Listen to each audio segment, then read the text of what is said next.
happy to have you on my block. As you can see, we've got a whole community of people living right here, working together to help each other and show compassion.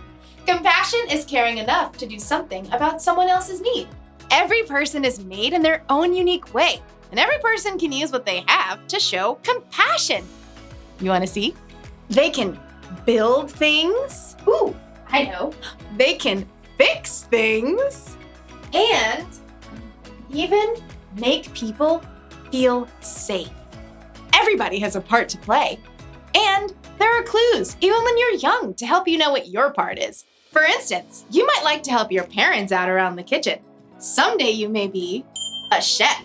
Or maybe you like building things out of Legos. You might grow up to be a construction worker. Oh, these are not toys. What if you really love animals? Oh, how cute! Someday you could be a veterinarian.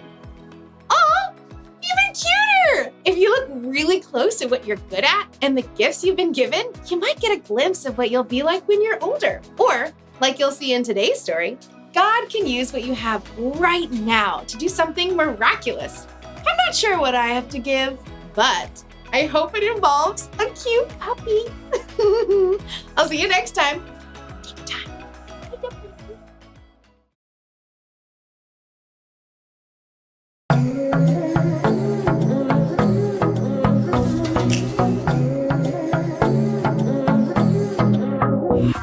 Got a rhythm in my heart and in my soul.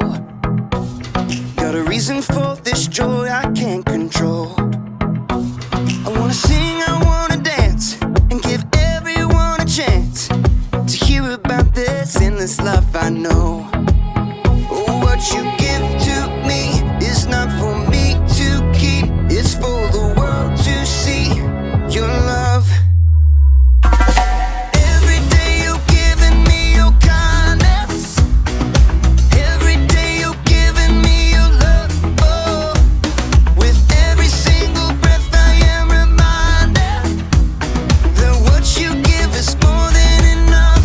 So I'll give a little kindness, give a little kindness, give a little love away. Give a little kindness, give a little kindness, give a little love away.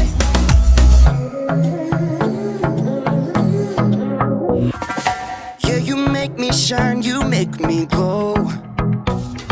You pick me up when I am feeling low. I wanna sing, I wanna dance, and give everyone a chance to hear about this endless love I know.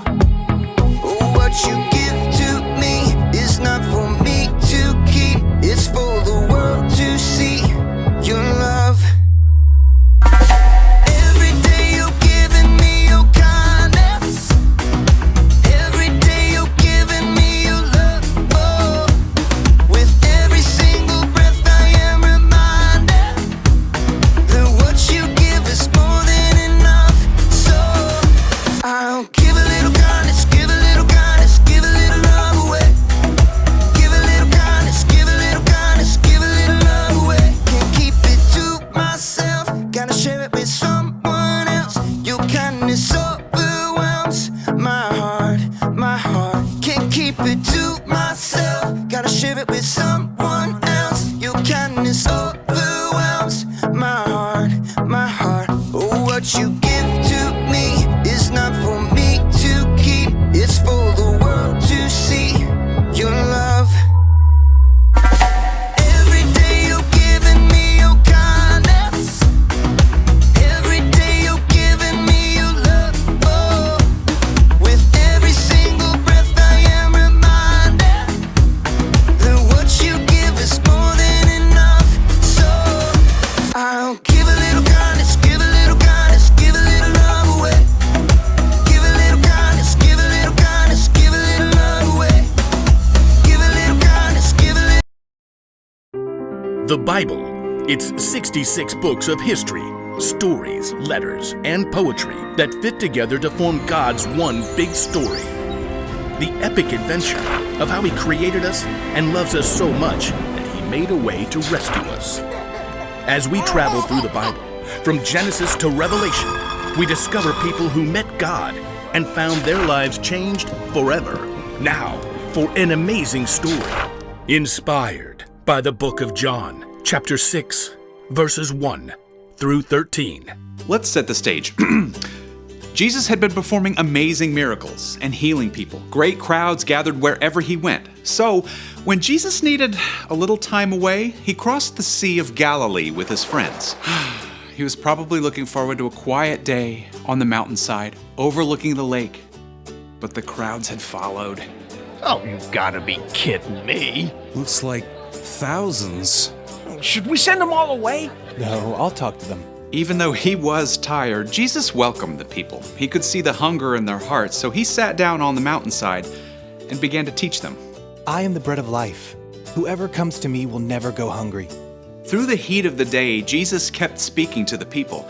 As the sun sank lower, though, people started getting restless. See, nobody planned to stay there the whole day, and everybody was getting hungry. Well, Jesus knew how he would provide a meal, but first, he spoke to his friend Philip. Where can we buy bread for all these people to eat? Philip's eyes widened as he looked down over the mountainside. There are thousands of people here. Even buying enough bread for everyone to have one bite would take more than half a year's pay. Feeding this crowd certainly seemed like an impossible job. Jesus' friends started to check around, trying to see if anyone at all had brought along some food. Now, imagine you are there, on that very same hillside.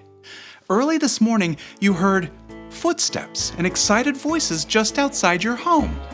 They say Jesus is heading for the lakeshore. Now, you had never seen Jesus, but you had heard a lot about him, so you begged your mom to let you go along, please. Please, please, please. It's not far. And she said yes, which is pretty amazing, but she wouldn't let you run out the door unprepared. Here, I've wrapped up some bread and fish for you. Thanks, Mom. So you grabbed the bundle, thanks Mom, and ran out the door, joining the crowd.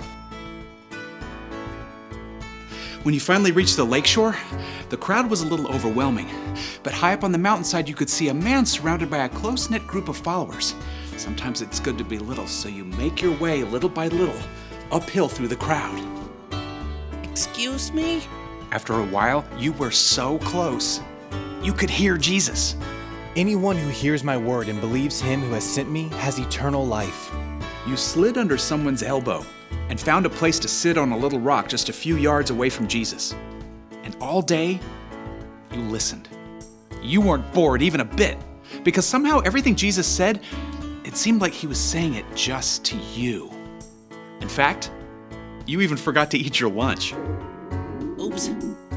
Guess I am kind of hungry. Now you can see other people are getting hungry too. And Jesus has taken a short break to talk with his friends, and then you're sad because Jesus is probably planning to send everybody away to get their own food. But then, a few of his friends start walking through the crowd. Does anyone have any food? Nothing here, I'm sorry. Oh, you really want your bread and fish at this point, but as tired and hungry as you are, you know Jesus has been working hard all day. So, you clear your throat, and then you say, I do. Great. What do you got? 5 little loaves and 2 fish. Not much. I know, but Jesus can have it. Well, thank you. Come along. You follow Jesus' friend Andrew right up to Jesus. Here's a boy with 5 small loaves of barley bread and 2 small fish. It won't go far in such a large crowd. Jesus turns and looks right at you. He can see you're hungry and that you've chosen to give up your lunch anyway. And then he smiles. It's the best thank you you've ever gotten. He reaches out his hands and you give him your food. Then Jesus turns back to his friends. Have the people sit down. Jesus' friends exchanged surprised glances, but then they started gesturing to the crowd. All right, everyone sit down. Plenty of room. Like a slowly rolling wave from front to back, you see all the people sit down. Then, right beside you, Jesus takes your 5 small loaves of bread and 2 small fish, and he lifts them up to heaven. Father, thank you for this food you've given us. Then, Jesus takes the loaves and breaks them. He begins handing them out to his friends and to the people in the first rows on the ground. He does the same with the fish. You even get some of your own bread and fish back. Yum. You look around and you can see Jesus' friends still handing out pieces of fish and bread to the crowd. But this is way more than what I gave to Jesus. Soon, it seems like the entire crowd is eating dinner. Your own stomach is already full, and you still have bread and fish left over. As the people around you begin to finish their meals, Jesus calls his friends again. Gather the leftover pieces. Don't waste anything. You watch in amazement as Jesus' friends go through the crowd with large baskets, and sure enough, lots of people have extra bread and fish to drop inside.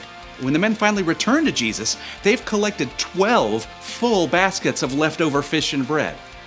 That's impossible.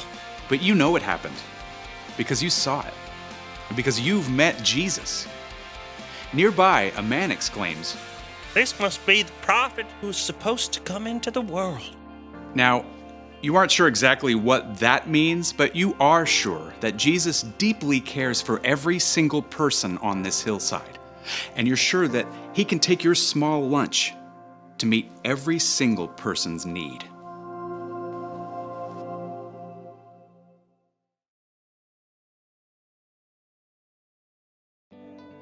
When the boys showed up to see Jesus on a mountainside with a crowd of over 5,000 people, it probably never crossed his mind that he could be part of a miracle. All he had to offer was 5 loaves of bread and 2 fish, and God used it to feed everyone. You never know what God's going to do when you use what you have to help others. So, what do you have? Do you like to entertain people? And are you good with animals? Do you like to make things grow? Do you enjoy serving others? Everybody has something they can use to help others. Could be all you need are these, your hands. Your hands can help lift things, clean things, and repair things. Something else you have is this, your brain. You can use your brain to help solve problems or to help create something incredible. And what about these? Your ears. Sometimes to help others, all you need to do is listen. And then these, your elbows. I'm not really sure what you can use your elbows for. Oh, I got it. You can use your elbows to help a small child find their parents in a crowd. Excuse me. Nailed it. The one thing to remember today is this. Use what you have to help others. You don't have to wait until you're older. God can use even the smallest things to make a big difference. I just thought of another use for your elbows. The chicken dance. Your turn.